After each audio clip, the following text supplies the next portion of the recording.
Bom dia a todos.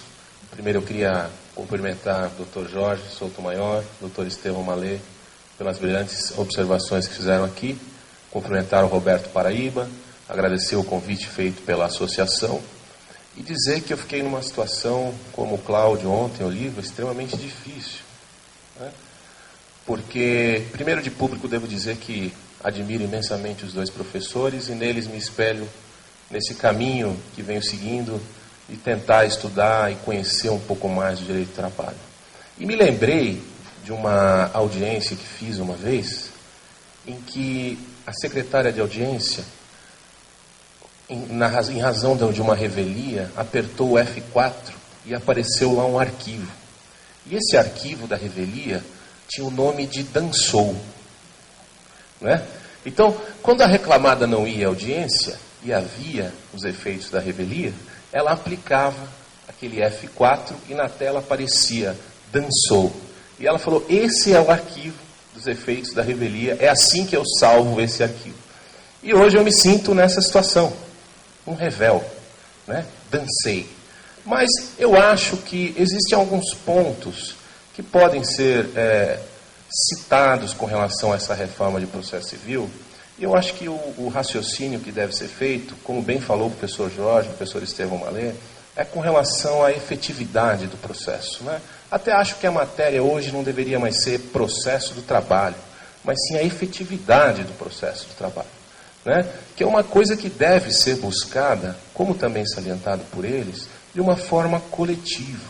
Nós temos que largar essas peixes que nós temos, como advogados, como juízes, como membros da sociedade civil, de sempre querer levar vantagem em tudo. Né? Nós temos uma obrigação como advogados, aqueles que advogam para a empresa ou aqueles que advogam para o reclamante, de dizer a eles os riscos do processo, de dizer a eles o que interessa para a sociedade. Né? Não mais utilizar o processo como utilizado em décadas passadas pelo processo civil, onde uma parte espirrava, o juiz dizia, diga a outra, e a outra dizia, saúde, e o juiz dizia, venham conclusos. Né? Amém. É isso, Jorge, amém. Né? Então, essa fase do processo, essa conversa do processo, de arrastar o processo, de levar o processo até o final, com o maior tempo possível, né, de duração, sempre privilegiando o devedor, isso não existe mais, isso não deve existir mais, e não deve existir mais conceitualmente, culturalmente. Né? Aquela política do empregado, sempre falar para o seu empregador, olha, ou você me paga ou eu te ponho no pau, perdão da expressão, mas é isso, né? Ou eu te ponho no pau, e o empregador disser, me processe, vou pagar 100 mil para o advogado, não é? Mas não vou dar nada a você. Essa cultura processual tem que sumir. Né? E a legislação trabalhista, desde 40, vem tentando fazer com que o processo realmente seja efetivo. E eu queria fazer a seguinte reflexão com vocês, que eu acho que é a de maior, talvez, profundidade com relação à aplicação ou não, ainda que essa reflexão aponte para uma forma genérica e não específica de cada alteração. Eu acho que quando o artigo 769 fala de omissão ou compatibilidade, nós deveríamos perguntar a essas palavras qual o objetivo, principalmente, desta compatibilidade, ou como analisar esta compatibilidade entre o processo do trabalho e o processo civil. Como o professor Jorge falou, né, o processo de trabalho vem na concentração dos atos, na oralidade, né, somado ao professor Estevão também já disse. Né, então, quais são, ou melhor, as regras do Código de Processo Civil, as alterações que efetivamente poderiam ser aplicadas ao processo de trabalho? Esse raciocínio só pode ser feito mediante a palavra compatibilidade e a pergunta, com o quê? A partir do quê? Ora, a compatibilidade, eu me lembro aqui sempre da sogra, né? Que é uma entidade, eu diria, que sempre serve de exemplo. Né? Eu lembro que, quando comecei a advogar, uma advogada do nosso escritório atendeu uma senhora que queria, de qualquer sorte, fazer sua separação. E a advogada perguntava a ela, mas qual é a razão que a senhora tem para se separar? Ela falou, olha, eu sou casada há 20 anos e todo domingo eu tenho que almoçar na casa da minha sogra. Todo domingo eu tenho que almoçar na casa da minha sogra. E esta era a única razão que ela tinha para a separação. Então, o relacionamento ao longo do tempo, todos os domingos, comendo aquele mesmo macarrão com o mesmo tempero, foi chegando ao fim. A compatibilidade foi chegando ao fim. E eu vejo que no processo do trabalho e no processo civil, isso também acontece. Então, o juiz, o advogado e aqueles todos que operam junto ao processo de trabalho, devem pensar, no momento atual, esta regra é compatível com esta previsão da CLT? No momento atual, esta regra tem relacionamento com os objetivos e os princípios do processo de trabalho? Eu acho que essa é a pergunta que deve ser feita para cada artigo que foi alterado do Código de Processo Civil. Agora, tem uma visão que realmente nós não vamos poder retirar das pessoas ou tirar conclusões, porque cada uma terá a sua. Essa compatibilidade, na visão de um juiz, na visão de um advogado, pode ter resultado diferente. O raciocínio, se é ou não compatível, né, vai ter um resultado diferente, dependendo do raciocínio desenvolvido sobre isso. Seja pelo juiz, seja pelo advogado. Essa questão vai ser inerente à valoração da situação jurídica. E aí nós não teremos nenhum controle sobre. Outra reflexão que eu acho interessante fazer com relação ao processo civil e às alterações é sobre o próprio princípio protetor do direito do trabalho, que sei que poucos juristas entendem dessa forma, mas que se estende, pelo menos no meu ponto de vista, em inúmeros aspectos, ao próprio processo do trabalho. Não só o direito substancial, não só o direito material. Isso muitas vezes está claramente na lei. Por exemplo, a ausência do reclamante à audiência importa no arquivamento. A ausência da reclamada à audiência importa em revelia, os efeitos da revelia. Ora, seria essa ou não uma regra de proteção de cunho processual? Seria ou não uma regra? Me parece que sim, né? E outras tantas existem. O processo hoje deve atuar efetivamente para buscar auxiliar o direito material. Não dá mais para falar em processo com relação diversa desta, atender o objetivo do direito material. Né? Então, como o professor Estevão falou, a lei das comissões de conciliação prévia, meu Deus, reclamada vai se quer, se não quer não vai, mas o reclamante tem que ir, ele tem que ir. Ele tem que ir, ele tem que juntar o termo, tem que mostrar o termo no processo, para que o seu processo simplesmente prossiga. Só para isso. Né? E aí chega no TST, até porque foi um dos incentivadores da edição dessa lei, né? E aí é muito difícil, né?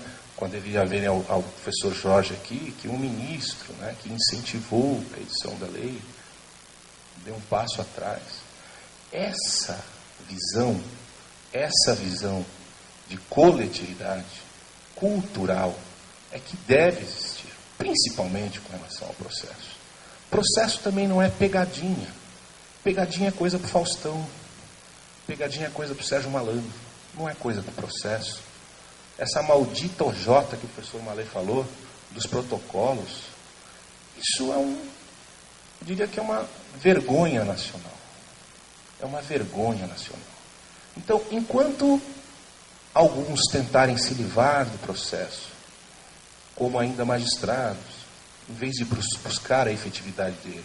E enquanto outros advogados não souberem, e aqui digo, alguns advogados fazem com que o processo, fazem tudo para que o processo demore, porque ganham por partido, não é? Então não dizem a verdade para o seu cliente. Olha, nesse caso, é interessante que você proponha um acordo. Nesse caso, é interessante que você converse, porque nós erramos. Seria uma utopia? Não sei. Pode até ser. Mas eu acho que você pode saber contratar melhor, ainda como advogado. Eu acho que você ser advogado de uma empresa que, por exemplo, tem a postura de não pagar verbas rescisórias para ninguém. Né? Existem empresas que têm essa postura. Olha, ele vai me processar. Eu sei disso. Já que ele vai me processar, pagarei tudo em juízo. Né? Será que vai fazer bem para você advogar para uma empresa dessa? Será que isso é razoável? Né? Será que como advogado você tem um pouco de senso do que significa advogar, falar em nome de? Ah, mas se eu não pegar esse cliente, outro pega. Ué, azar de quem pegou. Não é? Problema de quem pegou. Né? Então, essa visão tacanha da coletividade, né, de advogados, muitas vezes, e também de magistrados, que não procuram dar efetividade ao processo, né, acolhem preliminares, porque facilita o serviço, e facilita mesmo. Né? Às vezes, ou julga improcedente, porque é mais fácil julgar improcedente. Julgar improcedente é mais fácil. Né? Essa visão de processo, sem o mínimo senso de coletividade, de efetividade, é que deve acabar. E a CLT, em todas as suas previsões, desde 1940, vem tentando fazer isso. Concordo com o professor Estevão completamente, que nós parece que perdemos um pouco o rumo com relação a isso. Né? O processo civil vem avançando muito, né? Enquanto nós estamos ali paradinhos, quietinhos. Né? E veja, hoje nós estamos aqui dizendo assim, no que for efetivo o processo civil, vamos trazer para o processo do trabalho. Se você falasse isso em 1950, você ia falar, nada se aplica. Nada se aplica. Né? Então, o que eu acho, na minha opinião, é que essas regras devem ser pensadas sob essa ótica. Protege a efetividade, aplica-se o princípio protetor, porque, como já dizia o professor saudoso Miguel Reale, né, o princípio, né, é o que dá validade a uma ciência. Então, esse princípio protetor aplicado ao direito, ao processo do trabalho, nessa comparação com o processo civil, está sendo efetivado. Existe a efetivação dessa tutela. Já foi o tempo em que guardar uma sentença ou enquadrá-la era motivo de felicidade. Né? Hoje, o ideal é que se tenha a efetividade, a transferência do valor. A realização se dá com o cumprimento da execução. Né? Quando o processo efetivamente tem um resultado útil. Né? Não um resultado apenas aparente de uma sentença. Né? E sim um resultado útil. Pior momento para o reclamante num processo para mostrar a cultura, né? Essa cultura de briga, né, entre empregado e empregador. Eu já presenciei algumas vezes alguns reclamantes revoltados. E vocês vão falar, revoltados com o quê? Porque a reclamada não foi na audiência, né, e foi aplicada a revelia. E o reclamante revoltado. Revoltado por quê? Porque eu queria que a minha supervisora estivesse lá. Eu queria ver a cara da minha supervisora. O meu gerente não foi. Aí surge uma questão. Ou a petição inicial ele acha que estava muito ruim, que a empresa não deu a mínima bola, né? Ou aquele problema simplesmente não significou nada para aquela empresa. E isso mostra a cultura. Tanto é que muitas vezes dentro do processo trabalhista, quando o juiz deixa as partes se pegarem um pouquinho, logo aparece uma solução. Né? Me lembra muito até o direito de família, né? Que muitas vezes não raras vezes, se resume, né, àquela discussão. Ele me largou, ele é milionário, me deixou com 2 filhos, e eu sou uma coitada. E do outro lado ele diz, eu sempre dei tudo para ela, vou fazer tudo por ela, só que hoje eu estou numa situação difícil. Mas no fundo, alguém ainda é apaixonado por alguém, na maioria das vezes. Né? E no processo de trabalho eu vejo muito isso. Né? Alguém às vezes o reclamante quer um pedido de desculpas, às vezes o reclamante quer falar, acerta só aquilo, eu te disse que eu viria aqui. E a empresa, por um medo que tem que ter mesmo, com toda razão, não acerta antes de chegar a juízo, né, por um problema de quitação, né, entendendo que aquele pagamento daquele valor ou daquele acordo não dará jamais uma quitação ampla, geral e restrita, enfim. Então ela prefere que ele vá a juízo. Né? E o Código de Processo Civil tem em um dos artigos até uma possibilidade de jurisdição voluntária com homologação pelo juízo. Né? E eu acho que esse é um ponto que talvez deva ser pensado, né? Se aplicável ou não no processo de trabalho. Agora, principiologicamente, o caso, a exemplo da prescrição, né? Eu não sei se é um problema neurológico meu, mas eu tenho uma dificuldade danada de entender a prescrição de ofício. Né? Eu acho que, primeiro, porque é mérito. Né? Segundo, porque quando se extingue processo, hoje com resolução de mérito, um dos casos é a prescrição. Terceiro, porque a devolutibilidade da matéria para o tribunal é da matéria impugnada. Né? E quarto, porque especificamente no processo do trabalho, né, a prescrição, em 90% das vezes, vai privilegiar a empresa.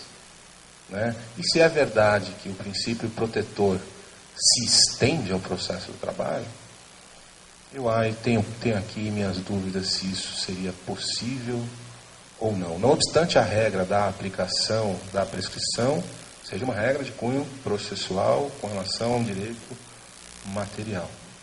Né? E para a efetividade, eu vejo tranquilamente opções do Código de Processo Civil aplicáveis ao processo.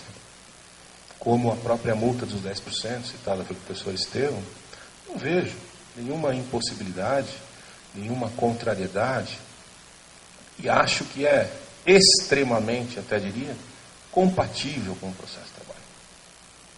Né? Acho que não há nenhum impedimento para que se aplique essa regra. Então, sob minha ótica, acredito que nós devemos pensar de 2 formas sobre a aplicação ou não, calmamente em casa, né, num sábado à tarde de sol, lendo as alterações do Código de Processo Civil, poderemos ver, olha, é compatível com essa busca que desde 1940 é tão intensa pela CLT, de efetividade da justiça, de entrega da tutela. Esse artigo soma ou esse artigo piora? Né? Nós temos a mania de copiar o processo civil no que não nos interessa, no que não traz solução para o processo de trabalho. E essa mania de copiar o processo civil tem que terminar, porque nós temos as previsões perfeitamente elencadas na CLT, né? E aqui com ressalvas as novas que estão expostas no Código de Processo Civil. Uma outra mudança que me parece razoável, não obstante a CLT já fale dessa maior amplitude de poder na direção do processo do juiz, é com relação ao juiz relator, quando recebe o processo, né, identificando uma nulidade sanável, né, poderia determinar a diligência, né, e após essa diligência, chamar o processo, ou usar o processo para o julgamento. Né? Talvez aqui seria uma hipótese da aplicação uma hipótese que podemos citar expressa sobre esse caso, seria o caso de ausência de proposta conciliatória no termo de audiência. Talvez o juiz verificando isso e tendo a parte sustentada, poderia suprir essa nulidade, né, que é totalmente sanável, sem o menor sentido o TST anular um processo em razão disso, né, e proferir o julgamento. Né? Talvez no caso de um pedido de perícia que não foi realizado, aí nós teremos algumas dúvidas se ela seria realizada lá, se voltaria o processo. Bom, enfim, para a vara, né? Mas também seria uma nulidade sanável. Então veja, essas alterações que trazem à baila a efetividade da tutela, tal qual é buscada no direito do trabalho, por tratar de uma situação alimentar, sempre alimentar, devem ser vistas com bons olhos pelos advogados, pelos juízes e por todos aqueles que atuam no processo do trabalho. Como disse, a minha fala seria breve, em razão do esgotamento do tema pelos meus queridos professores Estevão Malê e Jorge Souto Maior. Eu agradeço muito a atenção com que vocês me ouviram. Desejo a todos um bom dia. Muito obrigado. Está aqui ao meu lado o Dr. Ricardo Pereira, que acabou de proferir juntamente com seus colegas a palestra sobre o tema Reforma Processual Civil e o Processo do Trabalho. Bom dia, doutor. Primeiramente, eu gostaria de parabenizá-lo pela exposição, juntamente com os colegas, de estima e contribuição para o nosso meio jurídico. E gostaria de perguntar para o senhor o que levou o senhor a se interessar pela carreira jurídica, em especial pelo direito do trabalho. Olha, foram uma série de fatores, né? Primeiro, como acho que todas as pessoas têm um interesse sempre em determinadas áreas. Eu sempre gostei muito do direito. Segundo, um professor ótimo que tive na faculdade, né, que me incentivou muito com relação especificamente ao direito do trabalho. Depois, o aprofundamento do estudo que tenho tentado fazer de uma forma mais constante, né, e tentando solucionar, trazer soluções ou raciocínios ou reflexões, né, sobre o direito e o processo do trabalho na atualidade, que tem tido uma dificuldade muito grande de efetivar a tutela, ou efetivar, cumprir as suas sentenças. Né? Eu acho que isso foi algumas das hipóteses que me fizeram partir para essa carreira acadêmica. Doutor, foi dito aqui na palestra pelos seus colegas também a respeito do Bacenjude, né, que seria a penhora online. O senhor acha que esse instituto tem sido um avanço para o direito do trabalho? E o senhor acredita que ele vem sendo utilizado de uma maneira correta? Olha, eu não tenho dúvida de que é um avanço, até porque o processo, a visão de processo hoje é que o processo está a serviço do direito material. Então a gente não pode privilegiar quem deve e não paga, né? Então eu acho que a efetivação da penhora online é sim, sem dúvida nenhuma, um avanço. Com relação a dizer se está ou não sendo aplicada de forma correta, nós vamos ter um universo muito grande, né, para debater sobre esse tema. Né? Veja, só em São Paulo, 90 varas do trabalho, né, com juízes titulares e inúmeros substitutos. Então, eu acho que podem existir excessos, podem existir defeitos do sistema, mas não acredito que esses ocorram por vontade de um magistrado. Né? Em toda nova atuação, nós cometemos erros, né? Como advogados, como magistrados, né? Acabamos cometendo erros ou equívocos. Né? Mas eu tenho observado que quando eles ocorrem, de pronto o judiciário tem atendido aos requerimentos dos advogados para voltar atrás naquele passo, quando reconhece ou efetivamente foi dado além do que deveria ser. O senhor pode nos dizer, na questão da celeridade processual, o senhor acredita que na busca da efetividade da justiça, em prol de uma celeridade processual, não pode estar acontecendo assim que o legislador possa estar suprimindo algum tipo de recurso, ficando assim prejudicial à eficácia da justiça? Eu acho que não. Eu acho que nós temos eu diria até uma cultura dos recursos. Né? Nós achamos que o processo só será justo se nós tivermos o andamento dele ao longo de X anos, de 10 anos, com 3, 4, 5 recursos. Isso não é verdade. Né?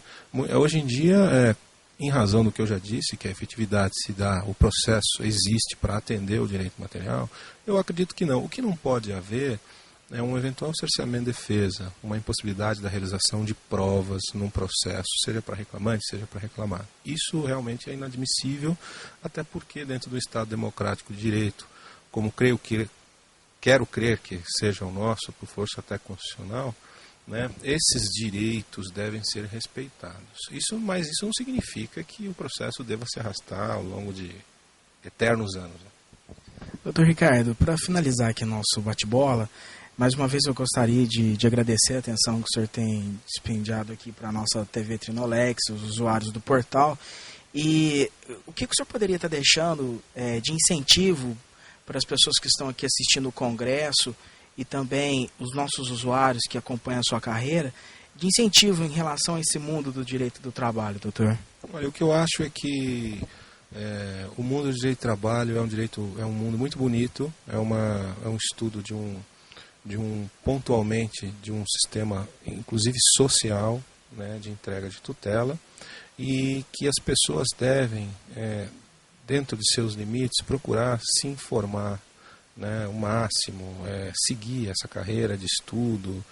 Todos aqueles que advogam ou que fazem uma faculdade de Direito têm que gostar de estudar, têm que gostar de entender conceitos, né? Nós, ao longo do tempo, observamos algumas manifestações, às vezes cabidas, até por um problema conceitual, né? Então eu digo aí às pessoas que estudam Direito, e especificamente o Direito do Trabalho, que procurem conhecer principalmente os seus princípios, né? Porque daí, né, nós podemos retirar grandes lições de vida para o processo, inclusive, e para o direito material.